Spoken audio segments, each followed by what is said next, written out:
जय श्री राधा कृष्ण।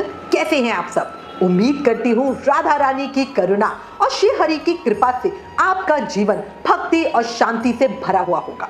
आज हम बात करने वाले हैं साल की सबसे बड़ी और पावन एकादशी की। कौन सी? देवउठनी एकादशी की।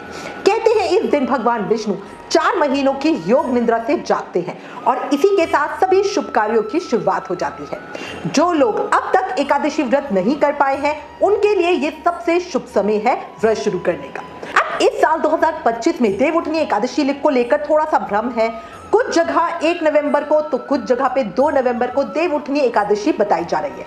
तो आइए मैं आपको सटीक जानकारी देती हूँ किस दिन की एकादशी है।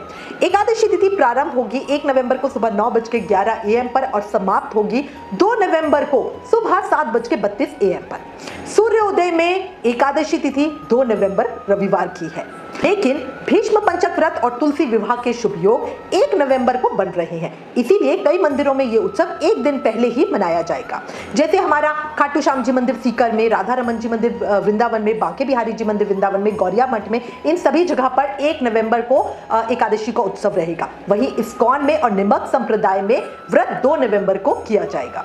अब सवाल आता है व्रत किस दिन करें? तो देखो, अगर आप भीष्म पंचक व्रत या तुलसी विवाह कर रहे हो तो व्रत 1 नवंबर से ही शुरू करें। पर अगर आप सिर्फ एकादशी व्रत करते हो तो आपके लिए 2 नवंबर सबसे उत्तम दिन है, क्योंकि उस दिन बन रहा है एक दुर्लभ योग, त्रिस्पर्शा महाद्वादशी योग। इस योग में एक ही दिन एकादशी, द्वादशी और त्रयोदशी तीनों तिथियों का स्पर्श करती है और शास्त्रों के अनुसार यानी इस एक व्रत का फल हमें 1000 एकादशी करने जितना प्राप्त होता है। तो इस देवउठनी एकादशी पर भक्ति का दीप जगाकर भगवान विष्णु का नाम स्मरण कीजिए और अपने जीवन में शुभता, सात्विकता और भक्ति का आरंभ कीजिए। राधे राधे।